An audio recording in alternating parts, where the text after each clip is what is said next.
Hello everyone. इस series का ये नेक्स्ट वीडियो है, इम्पॉर्टेंट क्वेश्चन का ये नेक्स्ट वीडियो है। सो इस वीडियो में हम डिस्कस करेंगे what happens to the glucose which enters the nephron along with the filtrate during excretion in human being state two vital function of kidney. इसमें दो क्वेश्चन आ जाता है, पहला कि ग्लूकोज का क्या होता है और दूसरा कि वाइटल फंक्शन क्या है। सो ग्लूकोज का क्या होता है, पहले हम ये बेसिक समझ लाते हैं। सो ये नेफ्रॉन का डायग्राम है जिसमें दिस इज़ बोमेंस कैप्सूल, ये पता होगा बोमेंस कैप्सूल। फिर ये हो गया पीसीटी और ये हो गया एफरेंट आर्टरियोल, ये इफरेंट आर्टरियोल और ये पेरीट्यूबुलर कैपिलरीज हो गया जिसमें ब्लड जा रहा है। और ये जो है ये नेफ्रॉन का फिर ये tube like structure PCT, Henle's loop, DCT and collecting duct हो गया। अब जब ये ग्लूकोज इसमें say that is from glomerulus enters into the बोमेंस capsule, glucose enter किया। अब क्योंकि ग्लूकोज इसमें एंटर कर गया तो वह एक्सक्रीट हो सकता है बाहर। अब इसको हमको फिर से रीअब्जॉर्ब करना है, मतलब glucose which enters into nephron, nephron में जो एंटर हो चुका है अलॉन्ग विद द फिल्ट्रेट। अब ये फिल्ट्रेट क्यों बोल रहे हैं, क्योंकि यहाँ पे अभी जो फिल्ट्रेट बना उसको हम यूरिन नहीं बोल सकते हैं, फिल्ट्रेट बोलेंगे। क्यों? यहाँ पे जितना भी nitrogenous waste, glucose, water, salts जो भी आया वो सब, ये यूरिन नहीं बोलेंगे वर्ड, क्योंकि अभी यहाँ पे अगर यहाँ पे जो फिल्ट्रेट बनता है वो 180 लीटर्स बनता है 24 आवर्स में, बट वो फिर से रीअब्जॉर्ब होके ultimately 2 to 2.5 litre he urine pass out होता है 24 घंटा में। सो अगर ग्लूकोज चला गया है इसके अंदर दैट इज़ बोमेंस कैप्सूल में, तो वो ग्लूकोज को, तो इसलिए यहाँ से जो आ रहा है उसको हम लोग नेफ्रिक फिल्ट्रेट बोलेंगे। नेफ्रॉन का फिल्ट्रेट है, यूरिन नहीं है। अब ये फिल्ट्रेट को फिर से रीअब्जॉर्ब करना है by the help of peritubular capillaries. तो यहाँ पे वही लिखा हुआ है what happens to the glucose which enters the nephron along with the filtrate during excretion in human being. तो यहाँ आंसर होगा आंसर यहाँ पे होगा कि ग्लूकोज इज रीअब्जॉर्ब्ड, ये इंपॉर्टेंट है word, reabsorbed by the help of tubular capillaries या पेरीट्यूबुलर कैपिलरीज भी लिख सकते हैं, पेरीट्यूबुलर कैपिलरीज। ये पहला क्वेश्चन का आंसर हो गया कि वो रीअब्जॉर्ब्ड होता है, ये वर्ड इंपॉर्टेंट है, रीअब्जॉर्ब्ड वर्ड इंपॉर्टेंट है और पेरीट्यूबुलर कैपिलरीज वर्ड इंपॉर्टेंट है, ये दो word. Next, two vital function. पहला फंक्शन ये एक्सक्रीशन करता है और दूसरा फंक्शन ये ऑस्मो रेगुलेशन करता है। मतलब किडनी का दो function, excretion and osmo regulation. Osmo regulation क्या होता है वो दोनों समझाते हैं। ऑस्मो रेगुलेशन, सो एक्सक्रीशन का मतलब क्या है?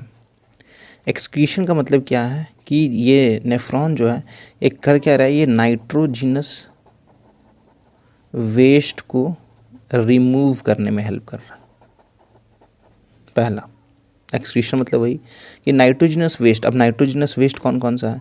नाइट्रोजिनस वेस्ट हो गया यूरिया, अमोनिया, ये सब जितना भी होगा। जनरली ह्यूमन्स में अमोनिया रिलीज़ नहीं होता है, बट हम ऑल ओवर अगर लेके चले, क्योंकि यहाँ पे ह्यूमन्स ऐसा कुछ दिया हुआ नहीं है। अगर आप किडनी का ही बात करेंगे तो बहुत सारा ऐसा ऑर्गेनिज्म है जैसे जो एक्वेटिक एनिमल्स होते हैं, जनरली उसमें अमोनिया रिलीज़ होता है, तो हम लोग में जनरली यूरिया। तो नाइट्रोजनस वेस्ट जो है वो रिलीज़ हो रहा है। अब आते हैं ऑस्मो रेगुलेशन में। ऑस्मो रेगुलेशन मतलब नेफ्रॉन का ये भी काम है, डैट इज़ होल किडनी का, कि वो according to the amount of the water present in the body, depending upon the amount of the water present in the body, वो वाटर का बैलेंस को मेंटेन किया जा सके। सो वाटर बैलेंस मेंटेन करके रखता है। वाटर बैलेंस को मेंटेन करके रखता है कैसे? Water balance is maintained by the help water and of course salt भी लिख सकते हैं, वो सॉल्ट भी बैलेंस करता है, मतलब वाटर और सॉल्ट को बैलेंस करने में हेल्प करता है। अगर इफ़ एक्सेस वाटर है, फॉर एग्जांपल लेते हैं, अगर एक्सेस वाटर है तो वो रिमूव करेगा, remove the water and salts. और अगर लेस है बॉडी में, तो वो रीअब्जॉर्ब करेगा, नेफ्रॉन जो है वो रीअब्जॉर्ब करेगा water. It means depending upon the amount of the water present in the body, अगर एक्सेस है बॉडी में वाटर तो वो रिमूव कर देगा वाटर को, ये नेफ्रॉन क्या करेगा, रिमूव कर देगा, और लेस है तो वो रीअब्जॉर्ब कर देगा वाटर को। सो आई थिंक इसमें ये जो हम लिखे हैं ये कौन कौन सा वर्ड इस इम्पॉर्टेंट है, अगर ये क्वेश्चन अगर एग्जाम में आता है तो रीअब्जॉर्ब वर्ड पेरीट्यूबुलर कैपिलरीज से हेल्प होता है बाय द रीअब्जॉर्प्शन मेथड। फिर एक्सक्रीशन वर्ड इंपॉर्टेंट है, ऑस्मो रेगुलेशन। इसमें अगर इसको डिफाइन करना है तो नाइट्रोजनस वेस्ट को रिमूव करता है, ये लिख सकते हैं। और ऑस्मो रेगुलेशन लिखना है तो बैलेंस किसको करता है, वाटर और सॉल्ट को। बस इतना काफ़ी है लिखना, ठीक है। और इसी को हम पैराग्राफ में वर्ड्स में लिख सकते हैं। सो इंपॉर्टेंट क्वेश्चन का सीरीज में हम डिस्कस कर रहे थे। नेक्स्ट क्वेश्चन में हम चलते हैं। When a sports person run he gets a muscle cramp, why. अब ये अगर क्वेश्चन आता है एग्जामिनेशन में तो हम किस तरीके से अटेम्प्ट करेंगे और वो कौन सा ऐसा वर्ड है जो कि हम लिखेंगे एग्जामिनेशन में, तुमको कंप्लीट एक आंसर और एक कंप्लीट गुड मार्क्स मिल सके। सो इसमें हम देख लेते हैं। सबसे पहले यू हैव टू राइट कि नॉर्मली क्या होता है। नॉर्मली क्या होता है, glucose in the presence of oxygen energy और H2 और CO2 में कन्वर्ट होता है। This energy is nothing but ATP only, that is adenosine triphosphate.